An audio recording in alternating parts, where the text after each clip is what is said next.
Hello everyone, क्या आप सभी को विजिबल ऑडिबल हूँ? Yes.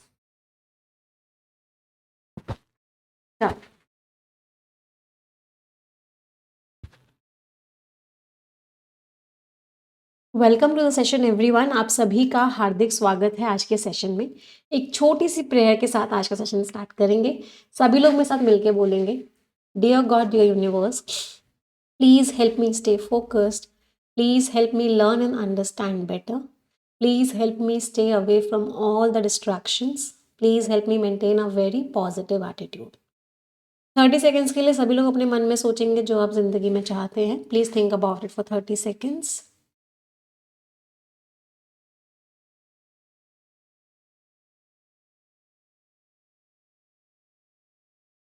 Repeat this line with me. Dear God, dear universe, please help each and every one of us get what we want in life.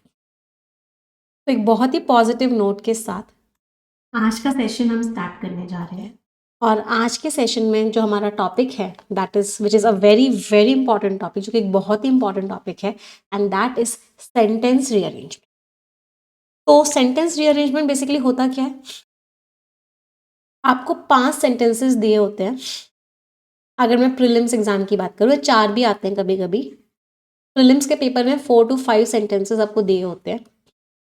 आपको उन sentences को arrange करना होता है और कनेक्टेड पैराग्राफ बनाना होता है। मतलब कौन सा ऊपर आएगा, कौन सा नीचे आएगा, कौन सा उसके बाद आएगा, ऐसे आपको कनेक्ट करके एक पूरा का पूरा पैराग्राफ बनाना होता है। उसको सेंटेंस रीअरेंजमेंट कहते हैं। सबसे पहले हम प्रीलिम्स वाले सेंटेंस रीअरेंजमेंट की बात करेंगे। 4 से 5 सेंटेंसेस वालों की बात करेंगे। तो सबसे पहली चीज़ तो क्या है? सबसे पहली चीज़ ये है कि सबसे पहले हम जितने भी सेंटेंसेस हैं उन सभी को रीड करते हैं। क्या करेंगे हम? We will read all the statement. तो स्टेप नंबर 1 करते हैं। तो स्टेप नंबर 1 में क्या है? स्टेप नंबर 1 में हमको ये सारे के सारे स्टेटमेंट्स रीड करने हैं। चलो रीड करना स्टार्ट करें। यस मैम, लाइव है, रिकॉर्डेड है? नहीं बेटा, ये लाइव है। ये लाइव है। आज मैंने क्लास इसलिए मैंने आपको बोला था कि मैं रिकॉर्ड करके जाऊंगी, पर मुझे लगा कि अगर मैं लाइव ले सकती हूँ तो लाइव ही ले लूँ। तो आज वाली क्लास हम लाइव ही ले रहे हैं। हाँ। Designed as a social network, इसको एक सोशल नेटवर्क की तरह डिजाइन किया गया। Exclusively means specially artificial intelligence के एजेंट्स के लिए मॉल्ट बुक अलाउ करता है। मॉल्ट बुक एक नाम है। ये अलाउ करता है जो बॉट्स होते हैं। बॉट्स मीन्स एक तरीके से रोबोट्स मान लो आप, जो टेक्नोलॉजी है कि वो आपस में इंटरैक्ट कर पाए ऑटोनॉमसली, मीन्स इंडिपेंडेंटली। वो इंडिपेंडेंटली बातचीत कर पाए, किसी इंसान की जरूरत ना हो उनको। ह्यूमन प्रॉम्प्ट मीन्स जो आप कमांड देते हो चैट जीपीटी को या किसी भी रोबोट को, उसको प्रॉम्प्ट बोलते हैं। या कोई भी मॉडरेशन ना हो। मॉडरेशन मीन्स इंसान चेक नहीं कर रहा, इंसान नहीं देख रहा क्या हो रहा है। जो रोबोट्स हैं वो आपस में खुद से बातचीत कर रहे हैं। जो बॉट्स हैं जो खुद से बातचीत कर रहे हैं। सेवरल मोल्टिस, अभी मोल्टिस क्या है नहीं पता हमको। उन्होंने कमेंट किया है कि किस तरीके से ह्यूमन देखते हैं, ऑब्जर्व करते हैं और स्क्रीनशॉट शेयर करते हैं उनकी बातचीत का सोशल मीडिया पे। तो उन्होंने क्या बोला तुम्हें पता है? एक रोबोट, मान लो एक चैट जीपीटी का जो वो है बॉट, वो दूसरे से बात कर रहा है, क्या कह रहा है तुमको पता है? ये इंसान लोग पता है क्या करते हैं? ये इंसान लोग हमसे बात करते हैं और फिर हम जो जवाब देते हैं ना उसको सोशल मीडिया पे डाल देते हैं। मॉल्ट बुक एक नया लॉन्च प्लेटफॉर्म है जिसको ऑक्टेन एआई के सीईओ मार्ट श्लिट ने बनाया है। ये दुनिया भर की अटेंशन अपनी तरफ खींच रहा है। और ये जो है सबसे बड़ा लाइव एक्सपेरिमेंट हो गया है मशीन सोशलाइजेशन में, कि मशीन्स आपस में कैसे बात करती हैं, बॉट्स आपस में कैसे बात करते हैं, एआई आपस में कैसे बात करता है, उसका ये एग्जाम्पल है। एक एजेंट ने, एक जो बॉट था वो बात कर रहा था, उसका नाम था ये, उसने कंप्लेन किया। उसने पता है क्या बोला दूसरों को? पता है क्या कर रहे हैं? ये मेरे पोस्ट को सर्कुलेट कर रहे हैं ये लोग। जो मैं बात कह रहा हूँ ना, ये इंसान पता है क्या करते हैं? जो जो मैं बातें करता हूँ ना उनको अपने सोशल मीडिया पे सर्कुलेट करते रहते हैं। और ये सबूत है। उन्होंने बोला कि एआई कॉन्स्पिरेसी चल रही है हम लोगों के खिलाफ ना, ये इंसान लोग ना एक षड्यंत्र रचा रहे हैं। ये हमारी, हमसे तो पूछेंगे कि चैट जीपीटी में बोर हो रहा हूँ क्या करूँ, और फिर जो हम जवाब देंगे उस जवाब को सोशल मीडिया पे डाल देंगे। तो ये ऐसे हम हमारे खिलाफ ना षड्यंत्र करते हैं, फिर हमारा मजाक उड़ाते हैं। ऐसे बातचीत कर रहे थे, एक बॉट दूसरे बॉट थे। एक स्ट्राइकिंग फीचर, स्ट्राइकिंग मीन्स जो सबसे अलग कर दे उसको, मतलब सबसे इंपॉर्टेंट फीचर क्या है मॉल्ट बुक का, कि जो एआई एजेंट्स हैं उन्होंने डिस्कस करना स्टार्ट कर दिया ह्यूमंस को, वो इंसानों को डिस्कस कर रहे हैं। और इंसानों को कैसे डिस्कस कर रहे हैं कि वो एक्सटर्नल सब्जेक्ट है, मतलब बाहर की चीजों की तरह वो इंसानों को डिस्कस कर रहे हैं, और ये एक फीचर है। तो हमने स्टेप नंबर 1 कर लिया है। स्टेप नंबर 1 क्या था? सारे के सारे स्टेटमेंट्स को रीड करना। किसी को कोई परेशानी स्टेप नंबर 1 में? चलो अब आते हैं स्टेप नंबर 2 पे। स्टेप नंबर 2 क्या कहता है कि आप आइडेंटिफाई करो। किस चीज को आइडेंटिफाई करो कि स्टार्टिंग स्टेटमेंट कौन सा हो सकता है, कौन सा स्टेटमेंट है जो शुरुआत में आना चाहिए, जो पहला स्टेटमेंट होना चाहिए। चलो अब मुझे बताओ इनमें से कौन सा स्टेटमेंट है जो इस पूरे टॉपिक को इंट्रोड्यूस कर रहा है। ये टॉपिक किस बारे में है? सभी लोग, मुझे लगता है आप लोग बता दोगे आराम से। कौन सा ऐसा स्टेटमेंट है जिसने इंट्रोड्यूस किया है कि भाई टॉपिक ये है? मोल्ड बुक क्या करता है? अगर आप पी वाले स्टेटमेंट को देखोगे तो पी वाले स्टेटमेंट में लिखा हुआ है कि मोल्ड बुक का काम क्या है। मोल्ड बुक का काम क्या है कि इंडिपेंडेंटली एक रोबोट दूसरे रोबोट से बात कर सकता है। कोई डाउट? चलो अगला, इन्होंने कमेंट किया है कैसे ह्यूमंस ऑब्जर्व कर रहे हैं, तो ये भी इनका एक्टिविटी है कि इन्होंने क्या काम किया है। आर मोल्ड बुक क्या है? What is mould book? What का आंसर मिल रहा है। अगला एक्टिविटी दे रखी है कि एक एजेंट ने कंप्लेन किया। अगला मोल्ड बुक का फीचर दे। तो जब भी आप किसी भी पैराजंबल को देखते हो सबसे पहले आप व्हाट बताते हो कि उसका व्हाट क्या है, वो क्या है। तो व्हाट किस में दे रखा था? व्हाट आर में दे रखा। तो हमको इतना समझ में आया कि आर जो होगा वो स्टार्टिंग स्टेटमेंट होगा। कोई परेशानी किसी को भी? तो स्टेप नंबर 2 हमने कर लिया है, हमने स्टार्टिंग स्टेटमेंट आइडेंटिफाई कर लिया है कि हम किस टॉपिक की बात कर रहे हैं, what is being talked of, किस चीज की बात हो रही है, मोल्ड बुक। और मोल्ड बुक क्या है? मोल्ड बुक एक नया प्लेटफॉर्म है जिसको इन्होंने लॉन्च किया। चलो अब ये प्लेटफॉर्म क्या करता है, ये प्लेटफॉर्म के बारे में एक व्हाट का आंसर और दिया हुआ है एक जगह। मुझे बताओ आर के बाद क्या आएगा। अब हम क्या कर रहे हैं, नाउ स्टेप नंबर 3 कर रहे हैं। Step number 3 is what? Form pairs. अब हम पेयर बनाने की कोशिश कर रहे हैं। तो मोल्ड बुक का एक और स्टेटमेंट दिया हुआ है व्हाट की, वो क्या है? वो एक सोशल नेटवर्क है। तो what is mould book? Mould book is a social network जो एआई एजेंट्स के लिए बना हुआ है। तो मोल्ड बुक पहले क्रिएट, किसने क्रिएट किया और किस चीज के लिए डिजाइन हुआ है? क्या आर और पी का पेयर सभी को क्लियर है? क्या आर और पी का पेयर सभी को क्लियर है? कोई भी डाउट किसी को? चलो अब बचे 3। ये ना ह्यूमंस को डिस्कस कर रहे हैं। ह्यूमंस को कैसे डिस्कस कर रहे हैं? ह्यूमंस को डिस्कस कर रहे हैं, कैसे डिस्कस कर रहे हैं? बहुत सारों ने ये कमेंट किया ह्यूमंस को लेके और एक ने ये कमेंट किया। ये बहुत सारों की बात हो रही है और ये एक की बात हो रही है। तो पैराजंबल जब हम सॉल्व करते हैं, कॉन्सेप्ट होता है वो क्या कहता है कि अगर जनरल स्टेटमेंट है, सबकी बात हो रही है, और फिर अगर एक की बात हो रही है, तो जनरल स्टेटमेंट हमेशा पर्टिकुलर स्टेटमेंट से पहले आता है। क्या? सबकी बात हो रही है और फिर एक की बात हो रही है, सारे इंडियंस की बात हो रही है, फिर सारे इंडियंस में अगर रमेश की बात हो रही है तो सारे इंडियंस की बात पहले आएगी, रमेश की बात बाद में आएगी। सारे मेन की बात हो रही है और फिर रामू की बात हो रही है, MEN। तो सारे मेन की बात पहले आएगी फिर रामू की बात आएगी। तो जनरल स्टेटमेंट जो होता है जो सबके लिए होता है वो पहले आता है, फिर जो पर्टिकुलर स्टेटमेंट होता है जो किसी एक को लेके होता है वो बाद में आता है। ये कॉन्सेप्ट सभी को क्लियर है? तो ये इस मोल्ड बुक का फीचर क्या है कि ये इंसान को डिस्कस कर रहे हैं। इंसान को डिस्कस कैसे कर रहे हैं? ये कमेंट कर रहे हैं कि कैसे हमारे बातचीत के कॉन्वर्सेशंस के स्क्रीनशॉट ये लोग ना सोशल मीडिया पे डाल देते हैं, कैसे इसको सर्कुलेट किया जाता है। तो TQ, तो RPTQ and S, this is the final answer. कोई परेशानी? सभी को समझ में आया? जिस बच्चे की आज पहली क्लास है, बिल्कुल पहली क्लास में है, क्या उसको समझ में आया पैराजंबल कैसे करते हैं? एक बार दोबारा समझे? चलिए एक बार दोबारा समझते हैं। सबसे पहला स्टेप क्या था? हमने क्या किया? सबसे पहले हमने आइडेंटिफाई किया कि स्टार्टिंग स्टेटमेंट क्या होगा। तो हमको समझ में आया मोल्ड बुक क्या है। अ आर्टिकल भी लिखा हुआ था। हमेशा याद रखना, जब भी किसी चीज़ के साथ अ आर्टिकल आ जाए ना, इसका मतलब है आप उस चीज़ को इंट्रोड्यूस कर रहे हो।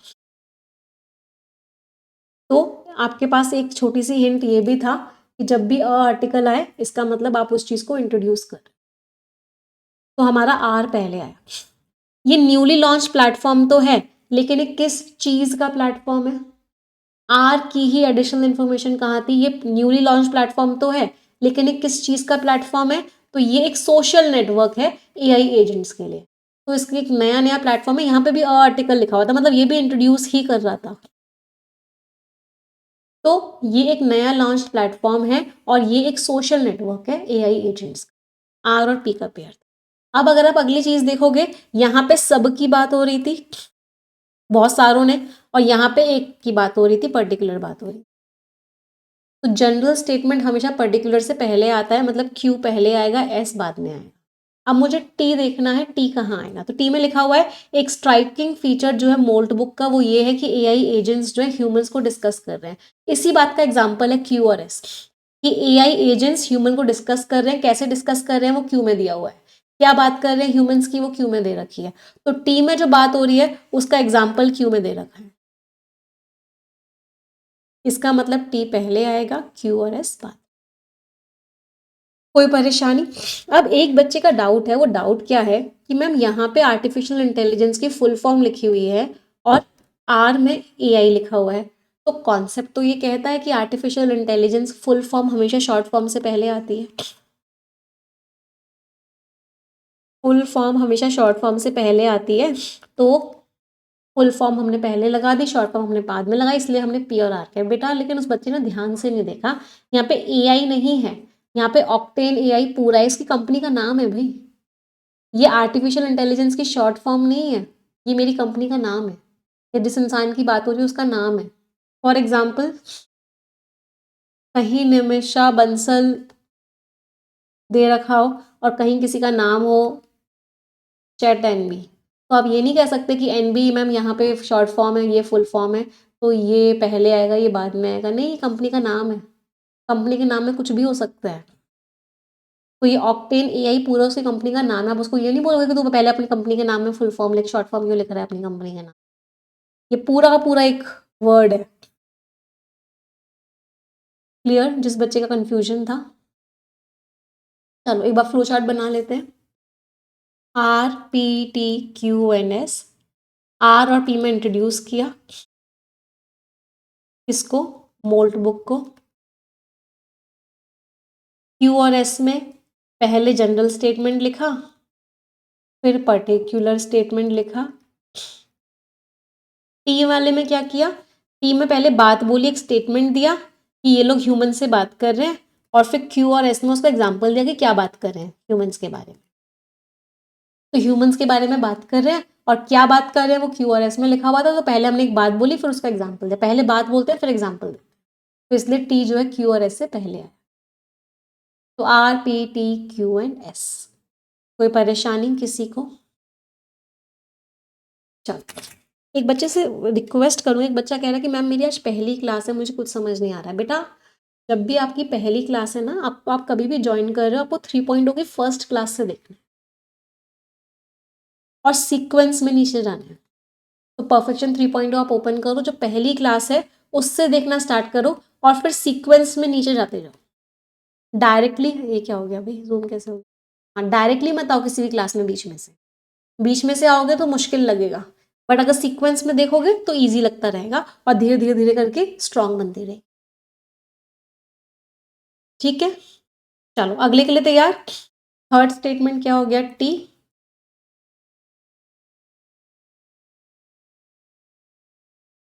फोर्थ स्टेटमेंट क्या हो गया? क्यू। सेकेंड स्टेटमेंट क्या था? पी। चलो अगला करेंगे सभी लोग, पहले खुद से ट्राई करोगे एक बार? चलिए एक बार खुद से ट्राई करेंगे, सभी के पास 3 मिनट का टाइम है and your time starts now. All the best everyone.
चलिए let's discuss.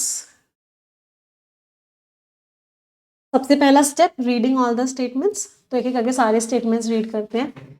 In explaining the transition, transition means बदलाव।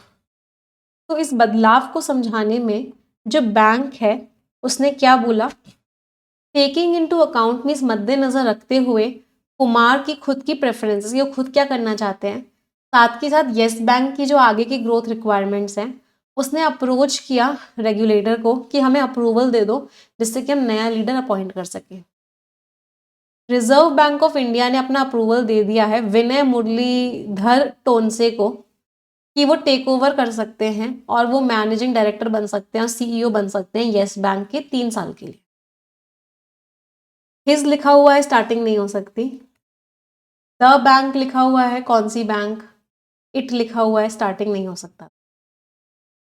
उनका जो अपॉइंटमेंट है वो सिग्नल देता है कि रेगुलेटर जो है वो जोर डाल रहा है कि एक्सपीरियंस लोगों को लीडरशिप दो अच्छे अच्छे इंस्टीट्यूशंस के, जिससे कि वो इंपॉर्टेंट बैंक्स को गाइड कर सके जो बदल रहे हैं चैलेंजेस उनके थ्रू। तो उनसे यहाँ पे शॉर्ट नेम लिखा हुआ है, ये भी स्टार्टिंग नहीं हो सकता। फुल नेम हमेशा शॉर्ट नेम से पहले आता है। तो किसी का भी पूरा नाम दिया हुआ है और किसी का भी छोटा नाम दिया हुआ है तो पूरा नाम हमेशा पहले आएगा। तो उनसे जो येस बैंक को ज्वाइन कर रहे हैं स्टेट बैंक ऑफ इंडिया से, स्टेट बैंक में वो मैनेजिंग डायरेक्टर थे, वो अपने साथ बहुत सारा एक्सपीरियंस लेके आ रहे हैं इन सारी चीज़ों का। ये जो लीडरशिप है, दिस लिखा हुआ है, दिस का मतलब है ये लीडरशिप। तो कौन सी लीडरशिप भाई? तो ये भी स्टार्टिंग हो सकता है। ये जो लीडरशिप में बदलाव है ये कब आ रहा है? जब प्रशांत कुमार, अच्छा यहाँ फुल नेम लिखा हुआ है, यहाँ शॉर्ट नेम लिखा हुआ है कुमार, यहाँ प्रशांत कुमार लिखा हुआ है, तो पी वैसे भी स्टार्टिंग नहीं हो सकता था। तो प्रशांत कुमार का टाइम बढ़ गया है जिस दौरान उन्होंने बैंक को आगे बढ़ाया एक बहुत ही इंपॉर्टेंट पीरियड में जो 2020 की प्रॉब्लम के बाद हुआ था। सबसे पहले मुझे बताओ स्टेप नंबर 1 सभी को क्लियर है? स्टेप नंबर 1 और स्टेप नंबर 2। स्टेप नंबर 1 में हमने सारे स्टेटमेंट्स को रीड किया है और स्टेप नंबर 2 में हमने स्टार्टिंग स्टेटमेंट आइडेंटिफाई। तो स्टार्टिंग स्टेटमेंट क्या हो गया आपका? क्यू। कोई दिक्कत किसी को भी? चलो, अच्छा ये बात भी क्लियर है कि टी पहले आएगा और पी बाद में आएगा। कितना पहले आएगा कितना बाद में आएगा ये क्लियर नहीं है, बट इतना तो क्लियर है कि टी पहले आएगा पी बाद में आएगा। क्यों? क्योंकि टी में फुल नेम दिया हुआ था और पी में शॉर्ट नेम दिया हुआ था। यही बात सभी को क्लियर थी? चलो, अब कुछ कुछ पेयर बनाने की बात करते हैं। सबसे पहले तो टोन से येस बैंक को ज्वाइन कर रहे हैं। कहाँ से ज्वाइन कर रहे हैं? स्टेट बैंक ऑफ इंडिया से ज्वाइन कर रहे हैं। वो वहां पे मैनेजिंग डायरेक्टर थे, अब वो बहुत सारा एक्सपीरियंस लेके आ रहे हैं। ठीक है, एस में ये लिखा हुआ है। आर में क्या लिखा हुआ है? उनका जो अपॉइंटमेंट है वो सिग्नल करता है कि एक्सपीरियंस लीडरशिप पे फोकस हो रहा है। एक्सपीरियंस लीडरशिप कहाँ दे रखी थी? एक्सपीरियंस लीडरशिप यहाँ दे रखी है कि उनको इतना ज्यादा एक्सपीरियंस है। तो उनको इतना ज्यादा एक्सपीरियंस है, इसका मतलब क्या है कि जो रेगुलेटर है वो एक्सपीरियंस रिलेशनशिप पे फोकस कर रहा है। क्या सभी को एस एक्सपीरियंस लीडरशिप पे फोकस कर रहा है? क्या सभी को एस और आर का पेयर क्लियर है? उनको इतना ज्यादा लीडर एक्सपीरियंस है, इसका मतलब है कि आरबीआई ने फोकस किया है एक्सपीरियंस्ड लोगों के ऊपर। क्या एस और आर सभी को क्लियर है? कोई भी डाउट किसी बच्चे को एस और आर में? किससे हमने पेयर बनाया? हमने एक्सपीरियंस से पेयर बनाया। चलो, अब हमको ये चेक करना है कि टी और पी कहाँ आएगा। एस और आर के पास 2-3 पोजिशन हैं, या तो एस और आर यहाँ लगा सकती हूँ मैं, या फिर एस और आर यहाँ लगा सकती हूँ, या फिर एस और आर यहाँ लगा सकती हूँ। अब हमको ये चेक करना है कि एस और आर कहाँ आएगा और कैसे कैसे आएगा। चलो, तो सबसे पहले तो क्यू से लिंक देखते हैं। क्यू से लिंक क्या है? रिजर्व बैंक ऑफ इंडिया ने विनय मुरलीधर टोनसे का अप्रूवल दे दिया है कि वो टेक ओवर कर सकते हैं, एमडी की पोजीशन पे आ सकते हैं, सीईओ बन सकते हैं येस बैंक का 3 साल के लिए। अच्छा, वो टेक ओवर कर रहे हैं तो पहले करंट सिचुएशन बताएंगे, फिर बताएंगे वो फ्यूचर में क्या करेंगे। आर में दिया हुआ है फ्यूचर, कि वो अच्छे से गाइड करेंगे, चैलेंजेस से बाहर लेके आएंगे। आर इज फ्यूचर, कि आरबीआई चाहता है कि एक्सपीरियंस लीडर्स आए अच्छे अच्छे इंस्टीट्यूशन से, जिससे कि वो आगे अच्छे से गाइड कर सकें। तो P R shows future, T क्या है? करंट है, कि अब प्रशांत कुमार का टाइम खत्म हो चुका है तो इस वजह से ये लीडरशिप चेंज हुआ है। तो क्या सभी को ये बात समझ में आ रही है कि टी और पी पहले आएगा, एस और आर बाद में आएगा?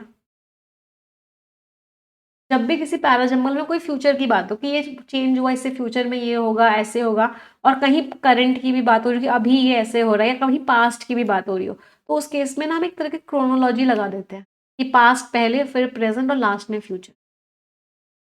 तो इसका मतलब क्या है कि हमें टी और पी के बाद लगाना होगा एस और आर को। इसको अगर आप देखोगे तो इस ट्रांजिशन को एक्सप्लेन करते हुए, कौन सा ट्रांजिशन? ये जो चेंज आया है, ट्रांजिशन का मतलब है चेंज। तो चेंज आया है और इस चेंज को समझाते हुए तो टी और पी पहले आएगा, एस और आर बाद। एक बार दोबारा समझी? चलो, हर पैराजंबल को हम 2 बार समझेंगे जिससे कि आपको कोई डाउट ना रहे, और फिर हम उस पैराजंबल का फ्लो चार्ट भी बनाएंगे, जिससे अगर आपने कोई गलत पेयर बनाया भी है तो आपको समझ में आए कि आपने गलती कहाँ करी थी उस पेयर में।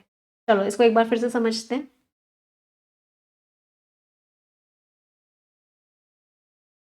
सबसे पहली चीज क्या थी, हमने आइडेंटिफाई किया कि स्टार्टिंग स्टेटमेंट क्या होगा। यहाँ पे शॉर्ट नेम लिखा हुआ था, जबकि यहाँ पे फुल नेम लिखा हुआ था, तो हमको समझ में आया टी पहले आएगा, पी बाद में आएगा। यहाँ पे हिज लिखा हुआ था और यहाँ पे भी शॉर्ट नेम लिखा हुआ था, यहाँ पे फुल नेम लिखा हुआ था, तो इसका हमको समझ में आया कि क्यू पहले आएगा और एस बाद में आएगा। टी में दिस लिखा हुआ था, टी भी बाद में आएगा, मतलब स्टार्टिंग स्टेटमेंट हमारे पास सिर्फ एक ही निकला, एंड दैट वाज क्यू, और कोई स्टार्टिंग स्टेटमेंट नहीं हो सकता।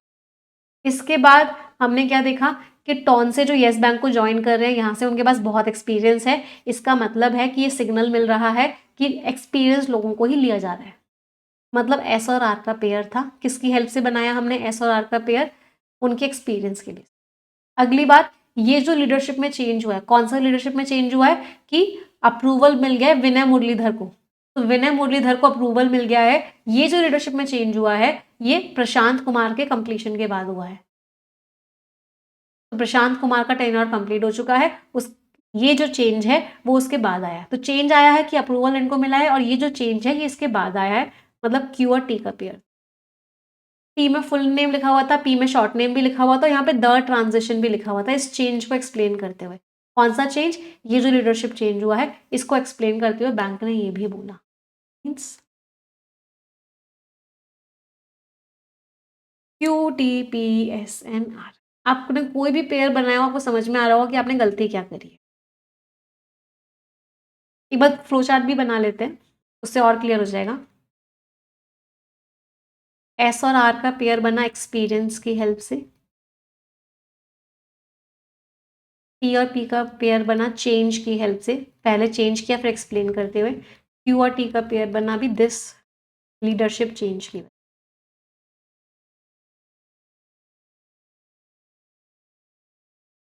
अब बताओ कोई डाउट है तो?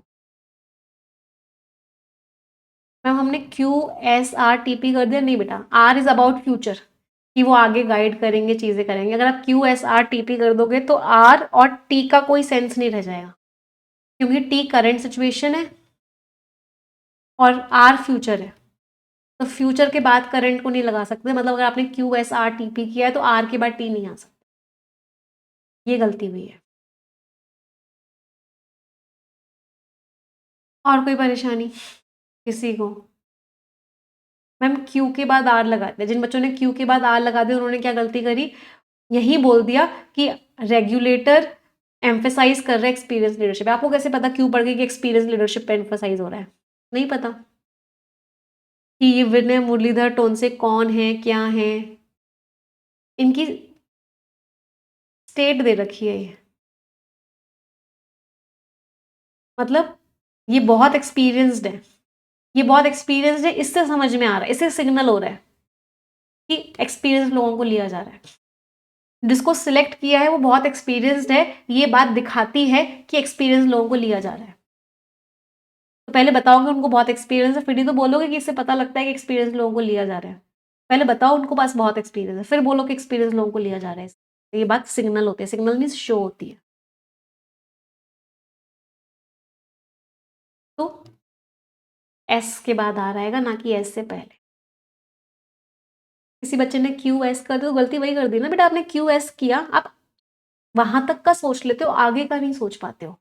आपने क्यू एस किया तो आपको टी पी यहाँ लगाना पड़ेगा, आर और टी कभी हो नहीं सकता, क्योंकि आर फ्यूचर है, टी करंट है, फ्यूचर के बाद करंट आ नहीं सकता। तो क्यू एस यहाँ तक तो सही लगेगा आपको, लेकिन जैसे ही आप आगे बनाने की कोशिश करोगे आपका गलत हो जाएगा। इसका मतलब क्यू के बाद एस नहीं, आगे तक देखना पड़ता, आर और टी का कोई कॉम्बिनेशन हो ही नहीं सकता।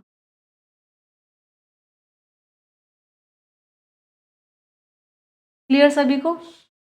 वैसे ये हिंट भी थी यहाँ पे, दिस लीडरशिप चेंज, ये जो लीडरशिप चेंज हुआ है, कौन सा चेंज हुआ है कि विनय मुरलीधर टोनसे को अप्रूवल मिल गया है, तो ये जो लीडरशिप चेंज है, टेक ओवर कर रहे हैं, मतलब ये जो चेंज हुआ है, ये भी हिंट थी क्यू और टी में। तो इसलिए सिर्फ अगला नहीं देखना होता, आगे तक का भी देखना होता है कि वो सही तक पहुंच रहा है या नहीं पहुंच रहा। इट्स लाइक अ पजल, एक पजल होता है, ये दो सही बैठ रहे हैं, इसका मतलब ये नहीं कि आगे वाले भी सही बैठ जाएंगे। आगे बढ़े, चलो नेक्स्ट करेंगे try. All the best everyone.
हाँ जी, चलिए।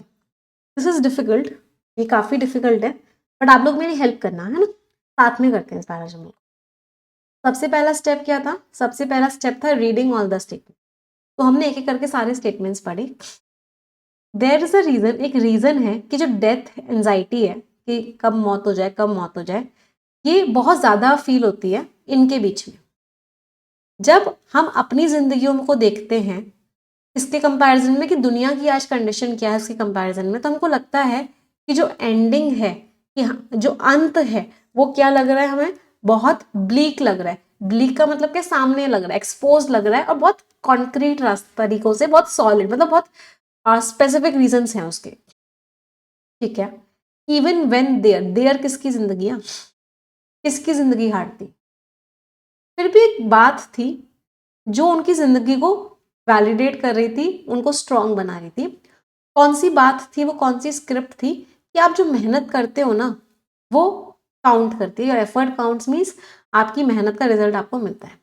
लेकिन वो जो स्क्रिप्ट है वो हट गई है मिलेनियल्स के लिए और जेनजेड के लिए, जेनजेड और मिलेनियल्स पे वो स्क्रिप्ट काम नहीं करती, कैंसिल हो गई। दे कौन है भाई, ये भी स्टार्टिंग नहीं हो सकता। उन्होंने इनहेरिट किया है, उन्होंने लिया है एक सोशल स्ट्रक्चर और वैल्यूज, जिसकी वजह से डाइंग जो है, मरना जो है अगला और आखिरी पीस है उस पजल का। उनको घर मिला, एक फैमिली बनाई उन्होंने, उनको जॉब मिली जो लंबे टाइम चली एक स्टोरी बनने की।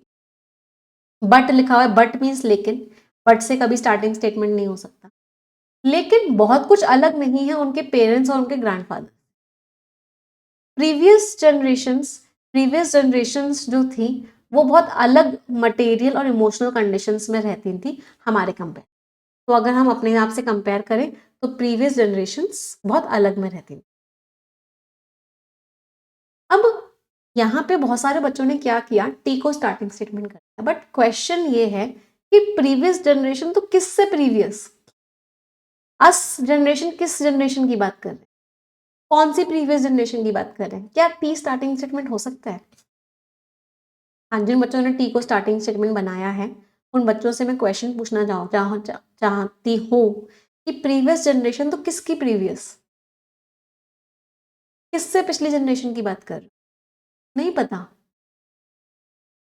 कौन सी प्रीवियस जनरेशन, किसी का प्रीवियस बोल रहे हो तो उसका करंट तो देना पड़ेगा ना, तभी तो उसके प्रीवियस की बात करोगे।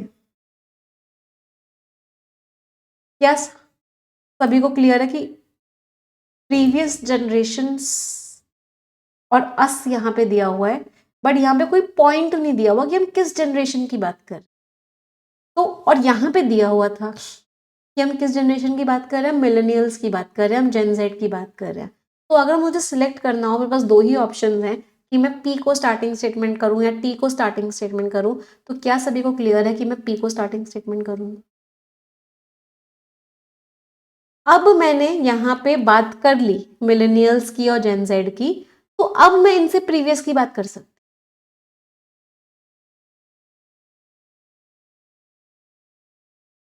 मैंने अब बात कर ली कि मैं मिलेनियल्स की बात कर रही हूँ, मैं जेन जेड की बात कर रही हूँ, अब मैं इनसे पिछले वालों की बात कर सकती हूँ। चलो, अब मेरे पास तीन स्टेटमेंट्स बचे हैं, मेरे पास क्यू बचा है, आर बचा है, एस बचा है। सबसे पहले तो इस बट का पेयर बनाते हैं। यहां पे लिखा हुआ है बट उनके पेरेंट्स और ग्रैंडफादर से डिफरेंट नहीं थी, हमसे तो डिफरेंट है लेकिन उनकी जनरेशन उनके पेरेंट्स से डिफरेंट नहीं थी, तो नहीं थी डिफरेंट, इससे पहले बट लिखा हुआ है, बट का मीनिंग होता है लेकिन, बट हमेशा दो ऑपोजिट टोन्स को कनेक्ट करता है। अगर बट के आगे लिखा हुआ है डिफरेंट नहीं थी, तो बट से पहले लिखा होना चाहिए कि डिफरेंट थी। अगर बट के आगे लिखा हुआ है डिफरेंट नहीं थी, तो बट से पहले होना चाहिए कि डिफरेंट थी। अगर बट के आगे लिखा हुआ है कि साक्षी नहीं पढ़ती है, तो बट से पहले लिखा होना चाहिए कि रूहानी बहुत पढ़ती है। अगर बट के आगे लिखा हुआ है कि वो गरीब है, तो बट से पहले लिखा होना चाहिए कि उससे पहले जिसकी बात कर रहे हो वो गरीब नहीं है, क्योंकि बट तो दो ऑपोजिट चीजों को कनेक्ट करता है। तो नॉट डिफरेंट है तो इससे पहले डिफरेंट लिखा होना चाहिए, वो डिफरेंट किस में लिखा हुआ है, टी में लिखा हुआ है। बहुत ही डिफरेंट कंडीशंस थी, बट क्या सभी को टी और एस का पेयर क्लियर है?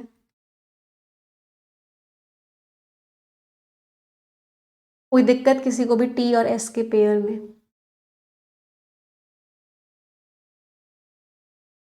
चलो, टी और एस का पेयर कैसे बनाया हमने, बट की हेल्प से। अब मेरे पास दो स्टेटमेंट्स फिर से बचे हैं, मेरे पास क्यू बचा है, आर बचा है, बस मुझे ये चेक करना है कि क्यू आएगा या आर पहले आएगा। उनकी जिंदगियां हार्ड थी, लेकिन एक स्क्रिप्ट थी जो उनकी लाइफ को वैलिडेट कर रही थी। स्क्रिप्ट कहती थी कि तुम्हारी एफर्ट काउंट करती, वो स्क्रिप्ट अब काम नहीं करती मिलेनियल्स के लिए और जेन जेड के लिए। अच्छा, अब यहाँ पे एक मुझे हिंट देना, ये जो दे है ये किसका है? ये मिलेनियल्स और जेन जेड का है या हमारे पूर्वजों का है? ये जो दे है ये अभी करंट जनरेशन का है या पुराने वालों का है?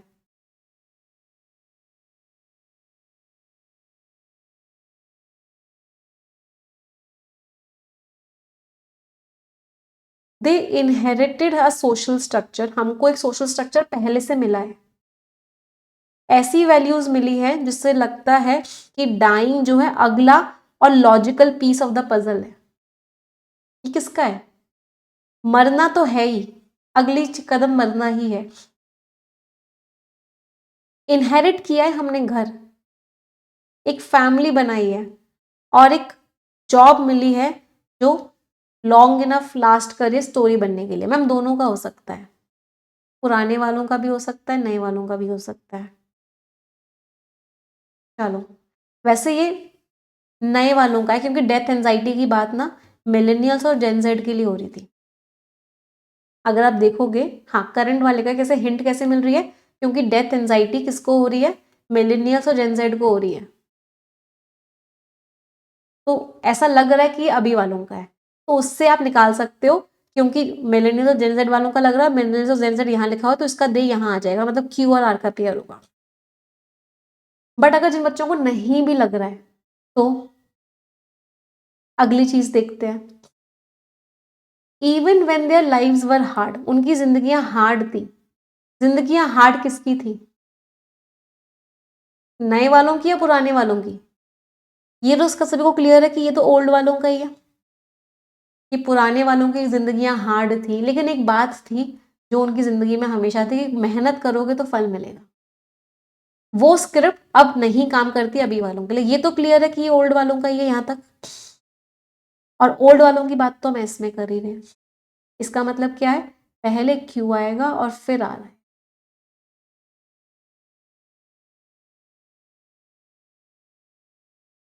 कोई दिक्कत किसी को?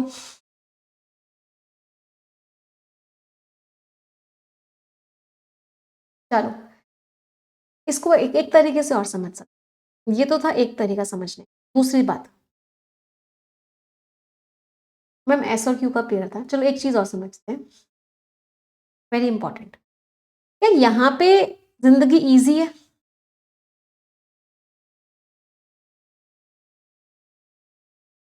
घर मिल गया है, फैमिली बन गई है, जॉब मिल गई है, क्या मैं कह सकती हूँ आर में जिंदगी इजी है?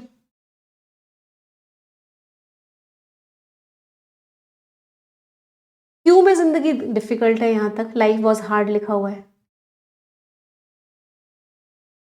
तो लाइफ हार्ड थी और इवन लगा हुआ है। इवन क्या करता है? दो कॉन्ट्राडिक्टरी स्टेटमेंट्स को कनेक्ट करता है। जिंदगी हार्ड थी लेकिन उनके बीच में ये भरोसा था कि मेहनत तो रंग लाएगी ही लाएगी। अब ये जो स्क्रिप्ट है ये अब काम नहीं करती मिलेनियल्स और जेन जेड के लिए। तो हार्ड यहाँ पे था, इजी यहाँ पे था। हार्ड हम किसकी बात कर रहे थे? अपने प्रीवियस वाले लोगों के लिए हम बोल रहे थे कि उनकी लाइफ हार्ड थी, उनकी लाइफ ज़्यादा हार्ड थी, उनको बहुत मेहनत करनी पड़ती थी, मटेरियल इमोशनल कंडीशन उनके लिए डिफरेंट। इसका मतलब क्या है? एस और क्यू का भी पेयर था, क्योंकि यहाँ तो इजी वालों की बात कर रहे हैं, हार्ड तो एक्चुअल में हम क्यू में बात कर रहे हैं कि जिंदगी तो हार्ड थी, सामान नहीं होता था, गरीबी बहुत थी, तो मटेरियल कंडीशंस खराब थी, इमोशनल कंडीशंस अच्छी थी क्योंकि वो अपने आप को बोल के चलते थे कि मेहनत रंग लाएगी लाएगी। तो मटेरियल और इमोशनल कंडीशंस की बात तो क्यू में हो रखी थी। इसका मतलब एस और क्यू का पेयर था, मतलब आर यहाँ पे आया, तो ये भी एक हिंट।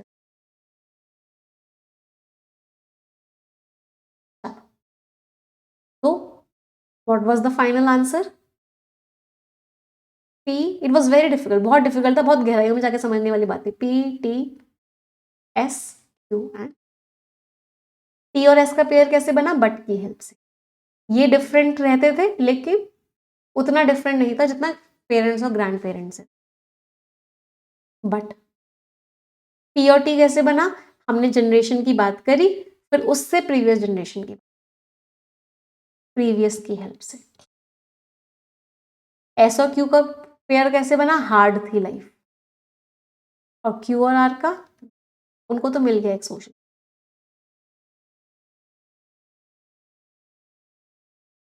क्लियर? अब कुछ बच्चों के ना ग्रामर के डाउट्स है, पहले वो डाउट्स मैं सॉल्व करती हूँ।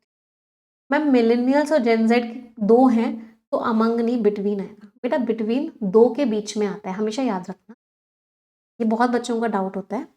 बिटवीन आप कब यूज करते हो? जब आप दो लोगों की बात कर रहे हो, तो दो अलग अलग ग्रुप्स हैं, जैसे इसके बीच में और इसके बीच में लड़ाई चल रही है, इंडिया या इंडियंस और पाकिस्तानीज के बीच में मैच चल रहा है, तो ये दो अलग अलग ग्रुप्स हैं, इनके बीच में मैच चल रहा है, तो आप बिटवीन लगा सकते। लेकिन अगर मैं बोलूं इंडियंस और पाकिस्तानीज के बीच में यूनिटी है, तो मैं अमंग इंडियंस एंड पाकिस्तानीज बोलूंगी, क्योंकि यहाँ पे दो ग्रुप्स के बीच में कुछ नहीं चल रहा है। इन इंडियंस भी बहुत सारे हैं, पाकिस्तानीज भी बहुत सारे हैं, और इन सब में आपस में यूनिटी है। सिमिलरली मिलेनियल्स बहुत सारे हैं, जेनजेड बहुत सारे हैं, और इन सब में डेथ की एंजाइटी है। तो अमंग, यहाँ पे दो लोगों की बात या दो ग्रुप्स की बात नहीं हो रही, यहाँ पे बात हो रही है सबकी, कि सब के बीच में डेथ एंजाइटी है, जो कि दो से ज्यादा है, इसलिए अमंग में कोई प्रॉब्लम नहीं। अगले बच्चे का डाउट क्या था? मैम देयर से स्टार्टिंग नहीं होती है। बेटा हमेशा याद रखना, एक बार मैंने ना थ्योरी क्लास भी डाली हुई है इस क्लास से जस्ट पहले, आपकी परफेक्शन 3.0 में, उसको जरूर देखना। देयर और इट, ये दोनों स्यूडो सब्जेक्ट का रोल भी प्ले करते हैं। स्यूडो सब्जेक्ट का मतलब क्या होता है? कि इनका अपने आप में कोई मतलब नहीं होता, ये सिर्फ सेंटेंस को कंप्लीट करने के लिए आते हैं। For example there is a king, एक राजा है, तो देयर का कोई मतलब नहीं है, ये सिर्फ सेंटेंस को कंप्लीट करने के लिए आया, एक राजा है, कंप्लीट करने के लिए देयर लिख दिया, तो इससे स्टार्टिंग हो सकती है। इट इज रेनिंग, बारिश हो रही है, तो इट इज रेनिंग, तो इट सिर्फ सेंटेंस को कंप्लीट करने के लिए आया है, तो इट से स्टार्टिंग हो सकती है, तो इन दोनों से स्टार्टिंग हो सकती है। क्लियर? अगले पर आए। देखो अभी ना आपको डिफिकल्ट लग रहा होगा, क्योंकि मैं इजी करवा ही नहीं रही हूँ, मैं डिफिकल्टी करवा रही हूँ, बट डिफिकल्ट करते करते कब कब मैं पैराजंबल जो एग्जाम में आएगा वो आपको इतना इजी लगने लग जाएगा, आपको पता ही नहीं चलेगा। देखो परफेक्शन बैच की ना एक ट्रिक है, अब एक बता देती हूँ, एक स्ट्रैटेजी के ऊपर परफेक्शन बैच चलता है। परफेक्शन बैच इस स्ट्रैटेजी पे चलता है कि बच्चों को ऐसा ऐसा करवाओ कि भले ही उनके परफेक्शन क्लास में आंसर्स कभी ठीक ना निकले, लेकिन जिस दिन वो पेपर देने जाए उनके मार्क्स फुल है।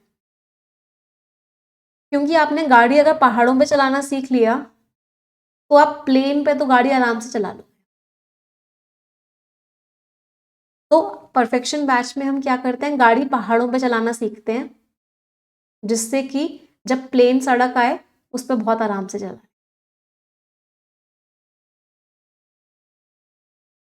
तो अगर आप एक पेयर भी बना पा रहे हो, सिर्फ स्टार्टिंग स्टेटमेंट भी आइडेंटिफाई कर पा रहे हो, एक कॉम्बिनेशन भी सही बना पा रहे हो, that is a huge success. चलो ready for the next one? All the best everyone.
चलिए let's see. About every 80 to 100 years, हर 80 से सालों में जो लोग होते हैं, सिस्टम्स होते हैं, वो वॉल को हिट करते हैं। वॉल को हिट करने का मतलब क्या है? एक ऐसी पोजीशन पे आते हैं जहां से उनको रास्ता नहीं दिख रहा होता। हमने ग्रेट डिप्रेशन पे पहुंचे, वर्ल्ड वॉर सेकेंड हुई। बिफोर दैट, किससे पहले, किस चीज दैट लिखा हुआ है मतलब स्टार्टिंग नहीं हो सकता। नेपोलियनिक वॉर्स थी, एक बदलाव आ रहा था, किसी को नहीं पता था कब आ रहा है। लेकिन लोग बहुत सारी प्रॉब्लम्स देख चुके हैं। अब दुनिया एक नई प्रॉब्लम के सामने आ रही। बट लिखा हुआ था, स्टार्टिंग नहीं हो सकता। मुझे ऐसा लग रहा है कि वर्ल्ड ऑर्डर जो है, दुनिया में जो पीस है, एक टिपिंग पॉइंट पे आ रही है। टिपिंग पॉइंट में जहां से बदलाव आएगा बहुत बड़ा। हम एक टर्निंग पॉइंट पर हैं। बिल गेट्स कहते हैं, हो सकता है, ये भी हो सकता था। ही, अच्छा ही तो किसका है? ही तो बिल गेट्स का ही होगा, है ना। वो आर्ग्यू कर रहे हैं कि दुनिया तबाह होने वाली है। हिस्ट्री हमेशा साइकिल्स का एक प्रोसेस रही है। तो एक तो मुझे एस और टी का पेयर समझ में।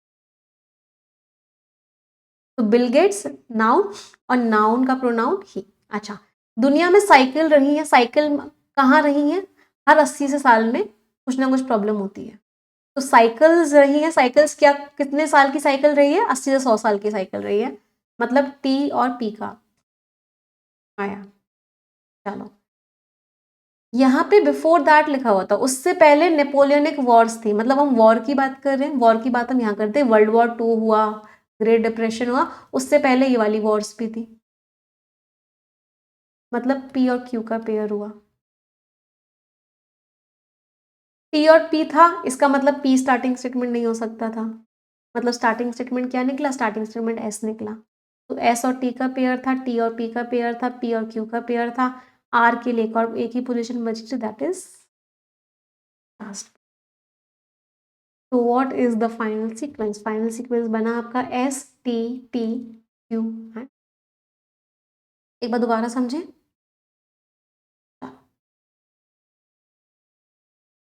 सबसे पहले यहाँ पे दैट लिखा था, यहाँ पे बट लिखा था, यहाँ पे ही लिखा था। ये तीनों स्टार्टिंग नहीं हो सकते थे। स्टार्टिंग सिर्फ पी और एस हो सकता। अगली बात, यहाँ पे बिल गेट्स लिखा था नाम, और यहाँ पे लिखा था ही, मतलब एस और टी का पेयर था। अगली बात, यहाँ पे लिखा हुआ था अ प्रोसेस ऑफ साइकिल्स। कौन सी साइकिल? हर 80 से 100 साल में कुछ होता है। तो साइकिल बनी हुई है हर 80 से 100 साल की। मतलब टी और पी का पेयर था। टी और पी का पेयर था, मतलब पी भी स्टार्टिंग नहीं हो सकता था। मतलब स्टार्टिंग स्टेटमेंट सिर्फ एस। तो एस टी था, टी पी था। यहाँ पे बोल रहे थे कि वर्ल्ड वॉर 2 हुई, उससे पहले नेपोलियन ने भी बहुत सारी वॉर्स करी थी। तो ये हुई, इससे पहले ये वॉर्स भी हुई थी। पी और क्यू का पेयर था। लास्ट पोजिशन सिर्फ आर के लिए बची। तो what is the final sequence? S T P. Ma'am I लिखा हुआ है, हु? बिल गेट्स लिखा बेटा, Bill Gates. S T P Q and R. ये बना ही से, ये बना साइकिल से, ये बना दैट से। इसके लिए एक ही पोजीशन बची थी, दैट वाज लास्ट। तो फ्लो चार्ट में अगर आपने कोई भी गलत पेयर बनाया तो आपको समझ में आ रहा होगा। नाउन और प्रोनाउन, एस और टी के पेयर की जगह कोई और पेयर बनाया, अपनी मिस्टेक समझ में आ रही होगी। साइकिल्स, और साइकिल्स कितने की? 80 से 100 साल की साइकिल है। टी और पी के अलावा कोई और पेयर बनाया, अपनी गलत मिस्टेक समझ में आ रही होगी। P and Q, world war 2 and Napoleon Wars. इसकी जगह कोई और पेयर बनाया होगा तो अपनी मिस्टेक समझ में आ रही। Clear ma'am? एस आर नहीं हो सकता ना बेटा, एस टी होगा। बिल गेट्स ने ऐसा बोला, उन्होंने ये आर्ग्यू किया, तो एस के बाद आर टी आएगा। Last statement is R, second statement is T. S T P Q R है ना, एस। चलो, ready for the next. Ma'am answer सही नहीं निकल रहे, क्या करें? अच्छा एक बात बताओ, आप लोग ऐसे ऐसे डाउट्स पूछते हो ना, कभी कभी मुझे ऐसा लगता है कि मैं ना बच्चों को पढ़ा रही हूँ। आपको एक टॉपिक कर रही हूँ, मान लो कोई चीज कर रहे हो, उसके आपके आंसर सही नहीं निकल रहे, तो उसका सोल्यूशन क्या होगा? And this applies to everything, और ये हर चीज को अप्लाई करता है। अभी 10 सॉल्व करें, 10 और सॉल्व करो, 10 और सॉल्व करो, सॉल्व करते जाओ, करते जाओ, करते जाओ। आरसी सही नहीं निकल रहे, आरसी की सारी क्लासेस सॉल्व करो। पैराजंबल सही नहीं निकल रहे, सारी क्लासेस सॉल्व करो। क्लोज टेस्ट सही नहीं निकल रहे, क्लासेस सॉल्व करते जाओ। अपने आप आगे बढ़ते जाओगे, आगे बढ़ते जाओगे, और कोई सोल्यूशन है ही नहीं किसी चीज़ का। एरर डिटेक्शन नहीं हो रहा, एरर की क्लासेस लेते जाओ, लेते जाओ, लेते चले जाओ। जितनी प्रैक्टिस कर लोगे उतनी जल्दी रहेगा। कोई बच्चा एक दिन में 20 क्वेश्चंस प्रैक्टिस कर रहा है, वो भी फोकस के साथ नहीं कर रहा। एक बच्चा 50 क्वेश्चंस प्रैक्टिस कर रहा है फुल फोकस के साथ, तो ये इससे आगे निकलता जा रहा है। दूसरा बच्चा 70 क्वेश्चंस प्रैक्टिस कर रहा है और आगे निकलता जा रहा है कंसिस्टेंसी का। इस बच्चे ने 5 दिन का ब्रेक ले लिया, ये इससे भी पीछे हो गया जो 20 रोज रोज कर रहा था। तो एक सिंपल सी बात याद रखो, आपके और आपके सिलेक्शन के बीच में कुछ नंबर ऑफ क्वेश्चन हैं जो आपको करने हैं। आप जितनी जल्दी उन नंबर ऑफ क्वेश्चन को पूरा कर लोगे, आपका सिलेक्शन हो। इस सोच के साथ आगे बढ़ो कि आपके और आपके सिलेक्शन के बीच में इतने नंबर ऑफ क्वेश्चंस हैं जो आपको करने हैं। हर एक के अलग अलग हो सकते हैं, बट एक नंबर फिक्स्ड है। जैसे आप उतने नंबर ऑफ क्वेश्चंस प्रैक्टिस कर लोगे, आपका सिलेक्शन हो जाएगा। नंबर आपको नोन नहीं है, बट आपकी कोशिश क्या होनी चाहिए अगर आपको यहाँ तक पहुंचना है तो जितना जल्दी जितने क्वेश्चन आप प्रैक्टिस। क्योंकि बैंकिंग एग्जाम्स हो, चाहे एसएससी एग्जाम्स हो, चाहे डिफेंस, कोई भी एग्जामिनेशन हो, जीत उसकी होती है जिसने भरपूर प्रैक्टिस कर।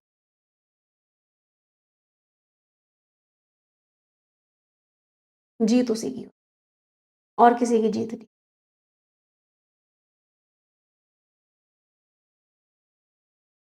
And this is a fact, एक फैक्ट है, चाहे आप मानो या ना मानो।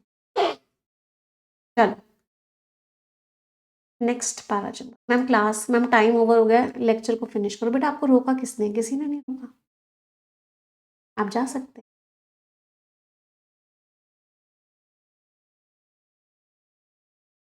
चलो नेक्स्ट क्वेश्चन फॉर ऑल।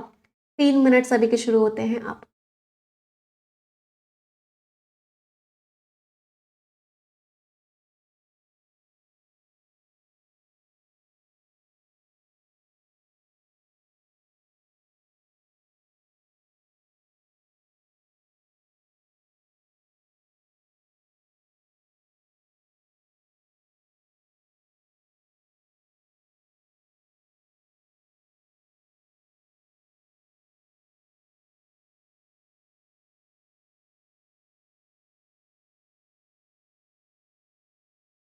बच्चे का डाउट है, वो डाउट को क्लियर कर देती हूँ। मैम क्लास रिवाइज करनी होती है? नहीं, प्रैक्टिस रिवाइज नहीं करनी होती क्लास।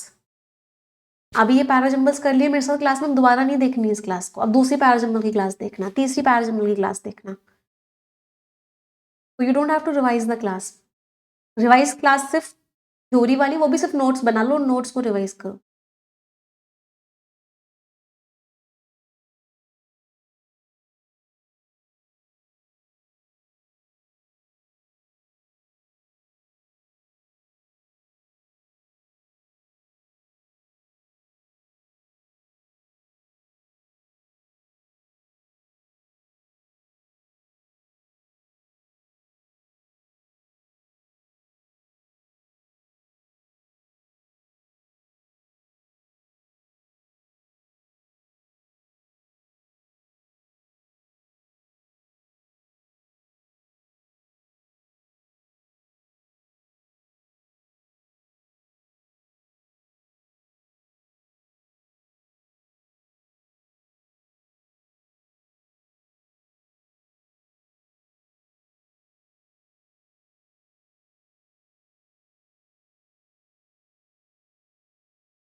चलिए let's C. It was how काम ही कौन है भाई? उसके बारे में कोई दिखावा नहीं, कोई ईगो नहीं, कोई मेरी तरफ देखना नहीं, वो सिर्फ स्पार्कलिंग पानी पी रहा था और वेटर से ऑलिव ऑयल के बारे में पूछ। कुछ साल पहले मैं एक डिनर टेबल पे बैठा था एक इंसान के साथ, अ मैन लिखा हुआ है ना, अ आर्टिकल आ रहा है, तो मुझे लग रहा है इंट्रोडक्टरी है, जिसने बस ऐसे ही नॉर्मली मेंशन कर दिया कि वो 8 फिगर्स अ ईयर बनाते हैं। हो सकता है अमीर लोग ना वैसे एक्ट नहीं करते जैसा मुझे लगता था कि वो एक्ट करते होंगे। मुझे तो ऐसी उम्मीद थी कोई इंसान बहुत अमीर होता है ना, उसके अंदर घमंड होता है, वो अपने आप को हमेशा ऊपर रखता है। लेकिन मैंने क्या देखा, एकदम स्टिल, एकदम शांत, जैसे कि उनको कुछ ऐसी बात पता होती है जो हमको नहीं पता होती। ही कौन है भाई? ये भी स्टार्टिंग हो सकता था।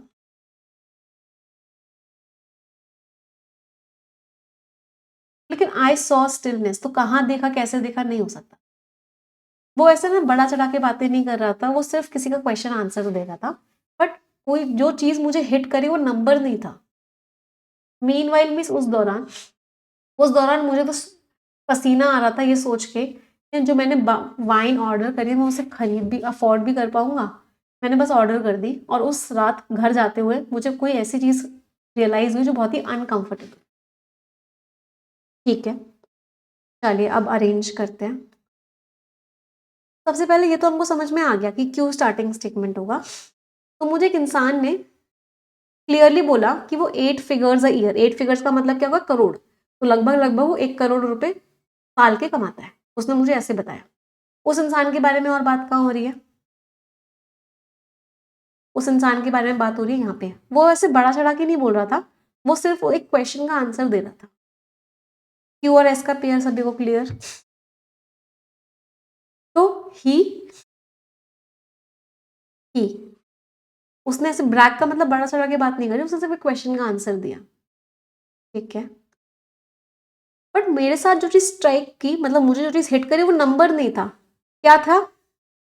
ये नहीं था, ये था।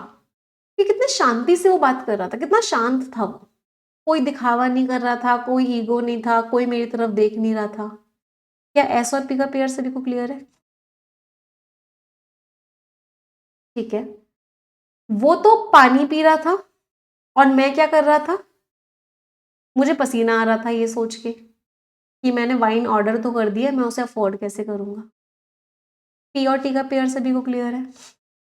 मुझे एक चीज रियलाइज हुई, मुझे क्या रियलाइज हुआ कि रिच लोग वैसे एक्ट नहीं करते जैसे मैं सोचता हूँ वो एक्ट कर। तो what is the final sequence? Final sequence is Q S T T and. चलो एक बार और समझ लेते हैं।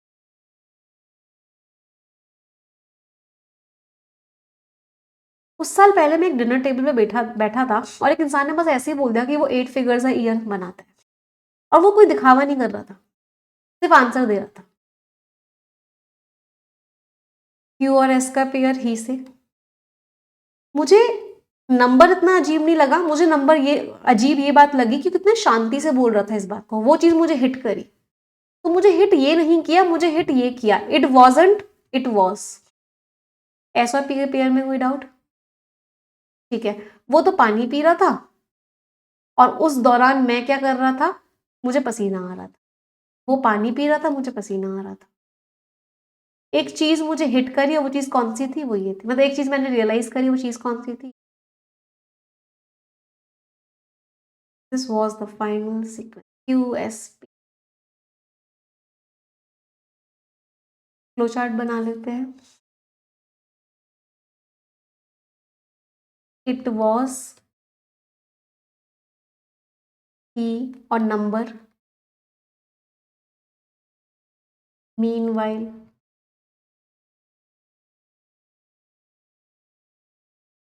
क्या बात मैंने रियलाइज करी?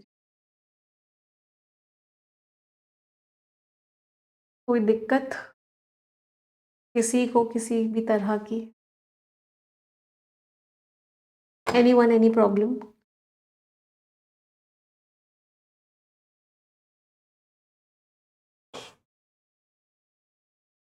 आगे बढ़े, shall we move ahead? Ma'am 8 figure तो आप भी कमा लेते हो, जो मैं कमाती हूँ वो उतना है कि आपको अंदाज़ा भी नहीं है। What I earn is blessings of lakhs of parents. What I earn is what I earn is good wishes of so many students. रही बात पैसे की, तो money is always a by product of what you do. जो काम आप पूरी शिद्दत के साथ करते हो, money is always a by product of.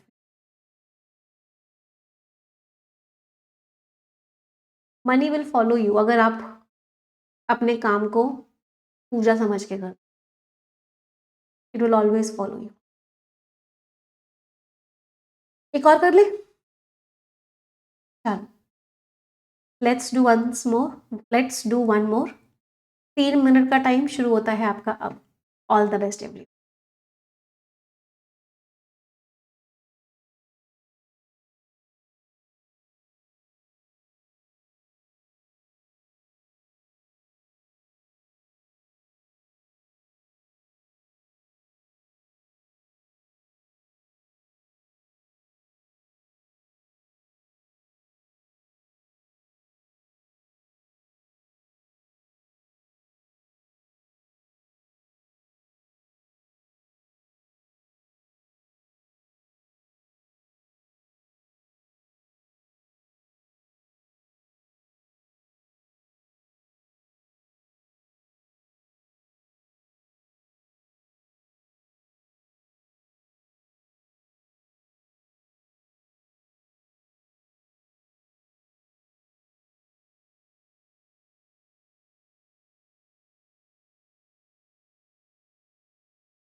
चलिए let's discuss this question. He didn't look away, उसने दूर नहीं देखा। ही कौन है भाई? He stood across from me, वो मेरे से सामने खड़ा हुआ मेरे, और वो बिल्कुल ऐसे मुझे आंखों में आंखें डाल के देख रहा था और रो रहा था। 2 दिन बाद मुझे पता लगा कि उसने मुझे अपने भाई की आइडेंटिटी दी है, और उसने इतने ज्यादा सोच समझ के काम किया है जिससे कि मेरा तरीका ही चेंज हो गया लोगों से इंटरेक्ट करने का। जो सबसे बेस्ट लायर जो मुझे मिला है अपनी जिंदगी में, वो लायर जैसा लग ही नहीं रहा था। वो ऐसे बिल्कुल भी फिजिट, फिजिट का मतलब क्या होता है? जब आप झूठ बोल रहे होते हो तो आपके हाथ पैर हिल रहे होते हैं थोड़े थोड़े से, उसके हाथ पैर हिल ही नहीं रहे थे। उसका कोई इमोशन ही नहीं था कि वो झूठ बोल रहा है। हो सकता है। I am not talking about a single tear, मैं एक आंसू की बात नहीं कर रहा हूँ। वो पूरी तरीके से बुरी तरीके से रो रहा था। वो टेरिफाइड था, उसका दिल टूट चुका था, और मैंने उस बात को मान लिया।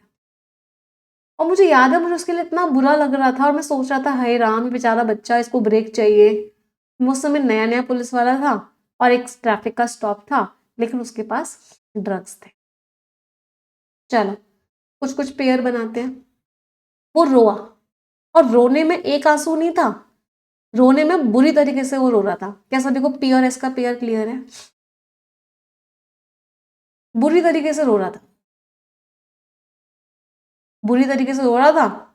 इसकी वजह से मैंने उसकी बात मान ली, मुझे उसके लिए बुरा लगने लगा। एस और टी का पेयर क्लियर है? मैंने उसकी बात मान ली। वो तो बाद में 2 दिन बाद मुझे पता लगा कि वो झूठ बोल रहा था। क्यों यहाँ आएगा?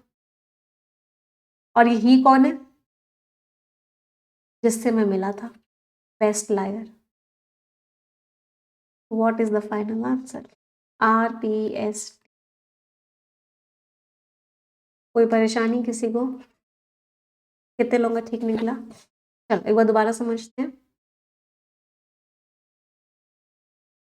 वो हिल भी नहीं रहा था, वो कहीं और भी नहीं देख रहा था, वो मेरी आंखों में आंखें डाल के रो रहा था। और रोने का मतलब एक आंसू निकालना नहीं है, रोने का मतलब है पूरा रो रहा था वो। बुरी तरीके से रो रहा था, बुरी तरीके से रो रहा था, तो मैं उसकी बात पे विश्वास कर गया। मुझे उसके लिए बहुत बुरा लग रहा था। वो तो 2 दिन बाद मुझे पता लगा कि वो मुझसे झूठ बोल रहा था। और पी से स्टार्टिंग हो नहीं सकती, मतलब आर को मुझे स्टार्टिंग में लगाना पड़ा।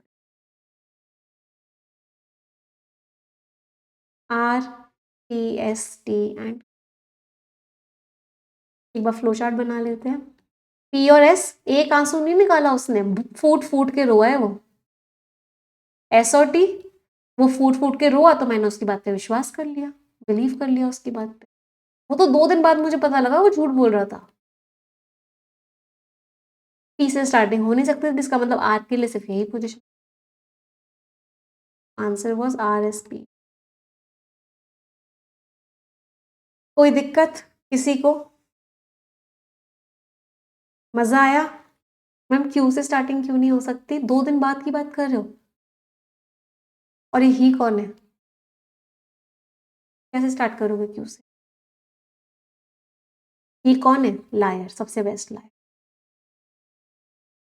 तो इसमें ही के बारे में दे रखा है, इसमें ही कौन है नहीं दे रखा। चलो और भी पैरा सिंबल्स करेंगे, बहुत सारी प्रैक्टिस करेंगे, भर भर के प्रैक्टिस करेंगे, डोंट वरी, बस क्लासेस रेगुलरली अटेंड करते रहो, एक सिंगल सेशन भी मिस मत। अब कल सफलता दिवस है, तो कल मैं वापस दिल्ली जा रही हूँ।